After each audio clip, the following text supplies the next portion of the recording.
time to rank our top 5, well, there are 5, top 5 captains on Below Deck across all the franchises. Let's get into it. And before we get started, just know this isn't just like a quick ranking. This is me going through category by category and scoring them. There was math involved. So let's start with the first category, which is boat maneuvering. Seems like pretty basic for a captain, but these boats are like 80, 100 meter yachts. These are not your average boat that you're gonna see in your standard marina. These are epically large. We don't even see how large they are in most of the shows because half of the rooms are being given to crew. There's additional living room areas and lounge areas that are pretty much devoted to keeping all of the crews, film crews, gear and setup and everything like that. So we're not even seeing how big these boats are. This is not just something that you get your captain's license and you get to be in control of. So they're already 5-star super yacht captains in everyone's books by everyone's math. This is just me breaking it down real simple. So let's get started. Boat maneuvering. 5th place, Jason Chambers. And now I'm not saying he can't do it, but I'm just saying we haven't seen any fancy footwork from him quite yet. So we're gonna put him down below. We know that he's openly talked about crashing a boat. So, you know, he's had his fair share of mishaps. Some of the other captains have too, but I think he's a little bit more vocal about it. And he's not in the most challenging of terrain. So we're giving him number 5. Number 4, Captain Lee. Now, Captain Lee definitely is more famous for more of a hands-off standpoint, but he also hasn't had as challenging of dockings as some of our med and adventure yachts have had. We're gonna throw Lee at number 4. Next up, number 3, Sandy. Now, one thing I love about Sandy is she always is letting crew members learn how to dock and do challenging docks. I definitely think in Malta, we saw her face her biggest challenge yet. So she's not at the bottom of the list, but she also hasn't done anything like truly crazy with a motor yacht. Now when we get to number 2, we're giving that to Captain Glenn Shepard. Glenn is a sailing yacht captain. These require him to work with additional tools and rely much heavier on the engineer and other things like that. So getting to a keel of like 20 degrees is nothing to just stick your nose up at. This is something very challenging that he does, and I think it makes him number 2. Now, he didn't get the first place in this category because honestly, you know, he's had some messy docking. So I think as far as coaching other people on how to dock, he probably could use a few lessons, and I think we've all seen a couple fender benders here and there from him. Number 1 is going to be Captain Kerry from Adventure Yacht. And this is mainly because the terrain that he encounters is truly challenging. He's got very narrow straits that he's working through around Norway.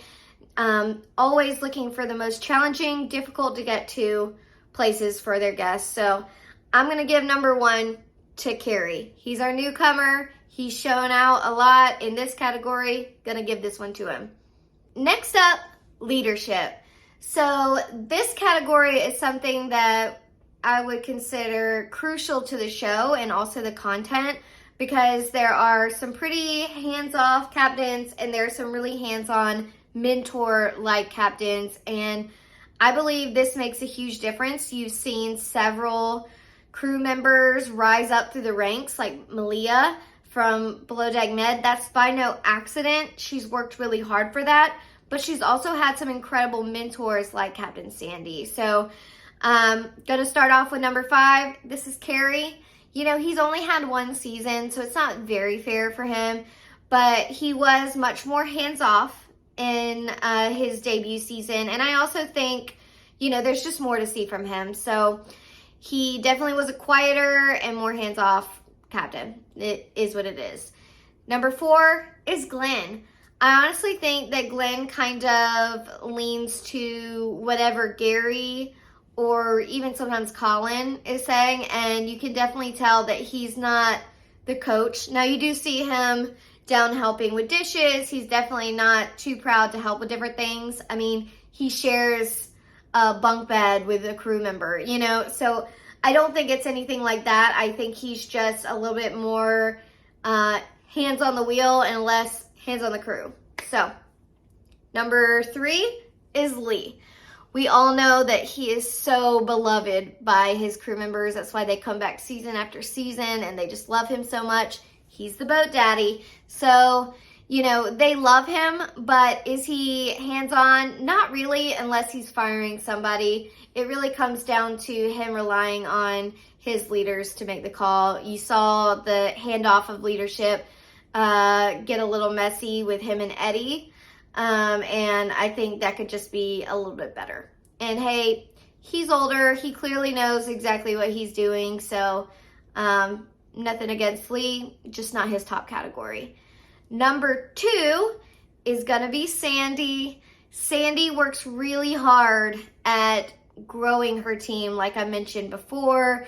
She's always looking to help them get new experiences, learn new tasks, learn new responsibilities, and really trusts her leadership and works through and coaches them through any mistakes or things they could be doing better. So I think the proof's in the pudding for Sandy. She's really had some really strong stews rise up through the ranks as well as deckhands. So yeah, big fan.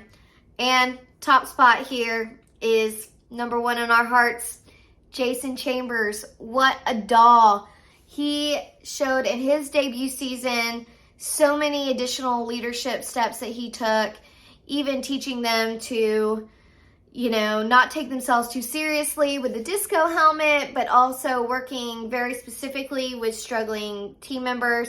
He wasn't quick to judge them, and he was always quick to help do something, you know, whether it was pumping out a toilet that was malfunctioning or anything like that.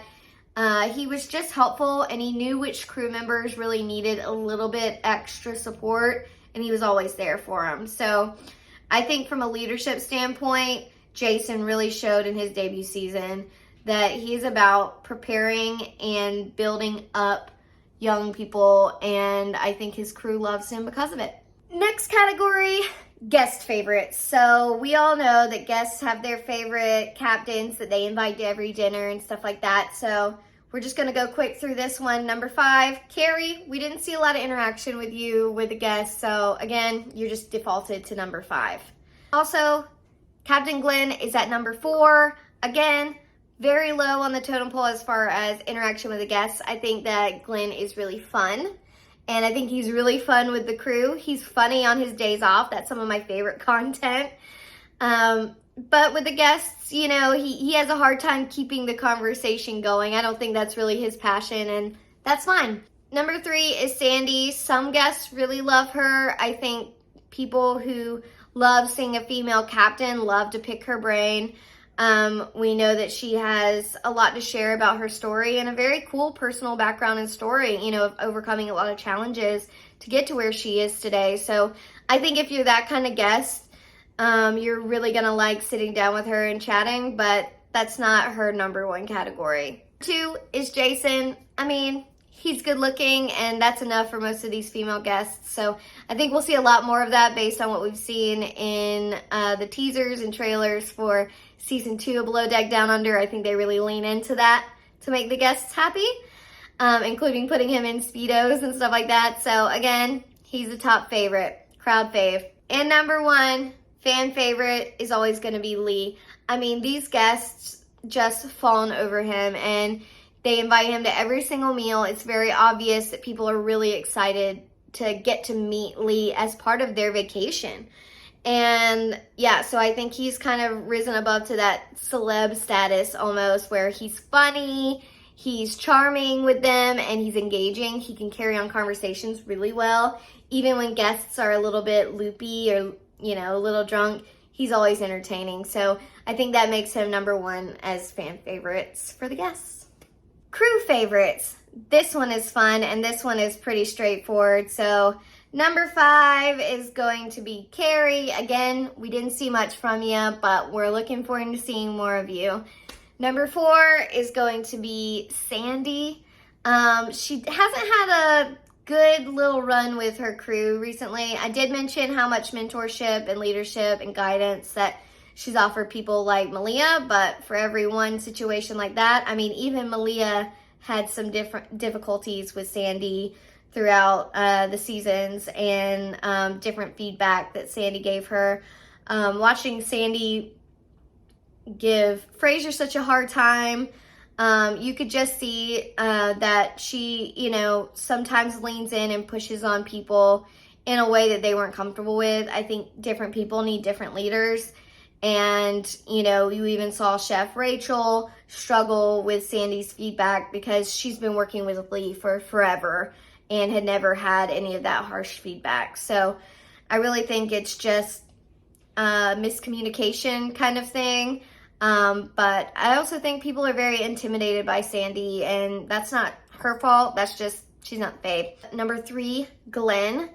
I definitely think for those he's really close to them, and they love him. You have people like Gary who are just best friends with him.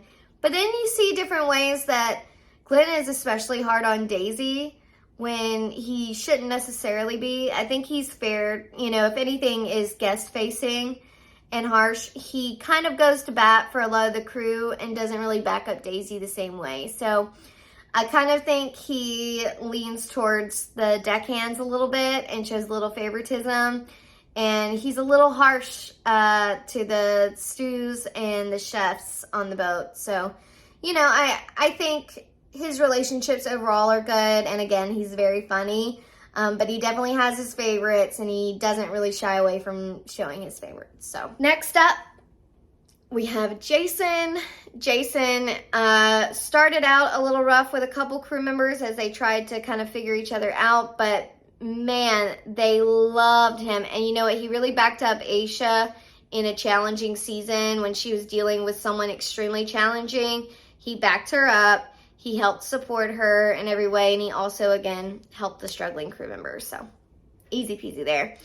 And then number 1 is Lee. You saw it when everyone cried when he had to leave in the middle of the season last year. I mean, these kids really look up to him. These crew members, it's a very big deal that they get to work with Lee. Lee has been through a lot personally, and he also is just kind of that older fatherly figure to a lot of them. He really looks out for a lot of them. He's mentored a lot of great deckhands and bosuns and chief officers like Eddie over the years, and he's mentored and been there for Kate over the years, as well as a lot of the crew. So I think the telling thing there is that people are dying to work for Lee. So yeah, easy peasy. Next up is crisis management, and we've seen quite a few crises come up on this show. So number 5, Jason. Jason, lucky for him, hasn't experienced a lot of adversity when it comes to some rough seas. So far, again, he's had 1 season, so we'll see. Number 4 is Sandy. Again, it's not her fault that she hasn't really had any tremendous adversity on her boat, but really just like firing someone here or there. She really hasn't had that big epic moment on Below Deck Med. Number 3 is Lee. I think he probably could have handled a couple situations with a couple crew members that probably needed to be fired. He kept them on a little too long. And again, I think that just comes down to he's a little bit more hands-off when it comes to leading and making decisions. You know, he's really looking to his heads of department to make those decisions, and he's relying on them to give him that feedback. So again, he's number 3. He's in there. Number 2 is Kerry. Again, Adventure Yacht is so difficult. The pure difficulty of his job is what ranks him in this and boat maneuvering, because honestly, he's having to make some very crazy adjustments to his plan based on weather, based on how to get them there, logistics, risk, all kinds of things. He's got to have not just an ability to captain a ship into some very remote and difficult placements, but also he is still delivering that adventure, exciting experience for those guests while keeping them safe, and that's pretty challenging. Number 1 is going to be Glenn. Glenn has a lot to look out for when it comes to docking the sailing boat. He does some more remote placements, and also the crew can be a little bit more sparing because he needs only several people in different places that he normally wouldn't. It's a little different than a motor yacht. Definitely docking, he's handled really well, even in challenging places. And then also, the Parsifal 3 breaks down like every episode. So we know that that boat is falling apart, and he's done a terrific job, along with Colin, let's say that, in keeping this season going, because it could have ended after episode 1, realistically. It could have just ended the same way that the COVID season ended, you know, where it's just like, no guests, gotta go home. And, you know, he really prevailed and found some creative solutions to getting his guests the same experience they wanted and going above and beyond to make it up to them if the boat wasn't able to move. So, gonna give that one to Glenn. In our final category, the it factor. Yeah, the it factor is based on just that TV presence, whether it's quotability, fan obsession, just absolute lovability. This is someone who is entertaining, good TV, and perfect for Bravo. So this is a little bit less objective. This is just based on what I've seen. Number 5, Kerry. Haven't seen much of you. Again, I'm sorry. Number 4, Jason. Again, haven't seen much of you. I'm sorry. But also, number 3, Sandy. Sandy has written books. She's a speaker. She motivates. Everyone loves her. This is just starting to get into just that it factor. She's this unique story of someone who's overcome alcoholism, addiction, to become a female captain in a male-dominated industry. Just a really cool person. She's got the it factor. Now we get into number 2, Glenn, who hasn't loved all of the between scenes where they show Glenn when everyone gets off the boat during their breaks, and he just lives his best life, whether it's on the water toys or looking for ice cream or playing chess with himself. He's just entertaining. He's so funny. I love when they pan over to him and he's in his cabin listening to weird podcasts about whale mating calls. You know, he's hysterical. So love following him. He's got that it factor. He's fun. And number 1, the it factor is Captain Lee. The most quotable, the funniest, just most compelling captain to see. We were overjoyed to see him come back at the end of this last season. And of course, we're devastated that he's not coming back for Below Deck. But yeah, he's just terrific. He's the best. He's the icon. So now let's add all of these up. Let's score them based on their rankings and give you the final top 5 captains. And guess what? We've got a tie. In 5th place, I'm so sorry, it's Kerry. Sorry, bud. Tied for 3rd, Sandy and Jason. I didn't want to break the tie. I think Jason has more to show, but I also think Sandy has a bigger career and bigger brand. And yeah, so I'm just going to leave them tied at 3 for now. Number 2, Glenn. And number 1, our beloved Captain Lee. Tell me what you think about these rankings below. See ya.